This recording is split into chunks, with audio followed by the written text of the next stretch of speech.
Fala, meus queridos alunos, minhas queridas alunas do KNAPS, tudo bem com vocês? Vamos resolver agora então uma questão da FUVEST de 2006, uma questão de biologia, questão 90, que diz pra gente o seguinte: um indivíduo é heterozigótico em dois locos, azão azinho, bezão bezinho. Tudo bem? Azão azinho, bezão bezinho. Um espermatócito desse indivíduo sofre meiose. Simultaneamente, uma célula sanguínea do mesmo indivíduo entra em divisão mitótica. Ao final da intérfase, que precede a meiose e a mitose, cada uma dessas células terá, respectivamente, a seguinte constituição genética. Então, o que a gente está falando? A gente está falando aqui, genericamente, então, de divisão celular. Essa divisão celular, ela vai ser, na nossa questão, tanto a mitose, então tem uma parte da pergunta sobre mitose e uma parte da pergunta sobre meiose.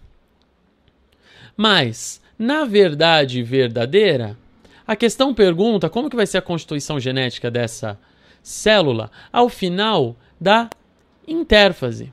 A intérfase é o processo que antecede a divisão celular em si. E o que acontece nessa intérfase? A gente tem 3 períodos de intérfase. Intérfase G1, intérfase S e intérfase G2. Na intérfase S, que vai ser particularmente importante para a gente, quando a gente fala de divisão celular, acontece uma coisa muito importante. Esse S é S de síntese. E a gente está falando de síntese de quê? Síntese de DNA. O que está acontecendo então na intérfase S? Está acontecendo a duplicação do material genético. E aí, quando essa célula de material genético duplicado chegar no final da intérfase, ela pode ir tanto para uma mitose quanto para uma meiose.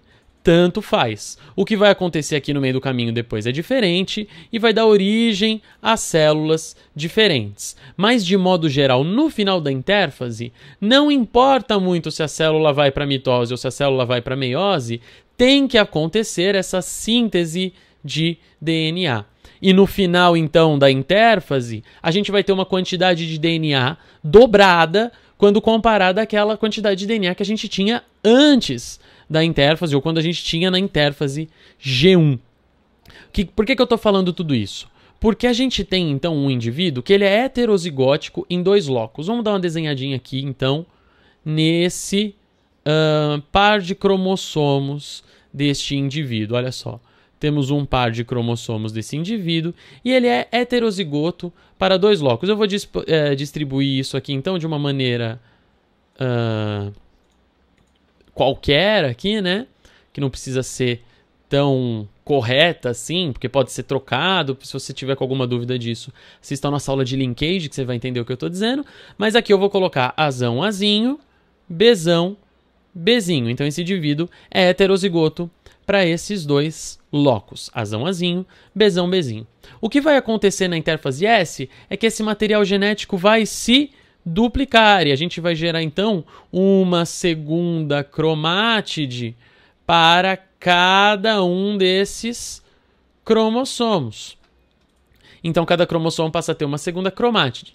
Essa segunda cromátide é uma cópia da primeira cromátide. Então se aqui a gente tinha um azão, teremos aqui um azão.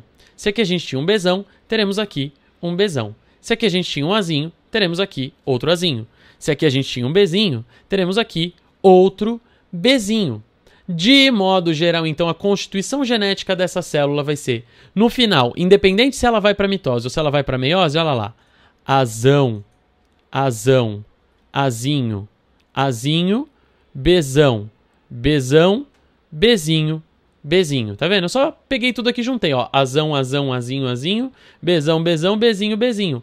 Essa aqui vai ser a constituição genética da célula antes de entrar na divisão. Aí você vai falar, professor, mas por que tanta letra? Porque essa célula, ela está com o material genético duplicado, que foi duplicado nessa fase da intérfase S. A resposta correta, então, vai ser a alternativa D.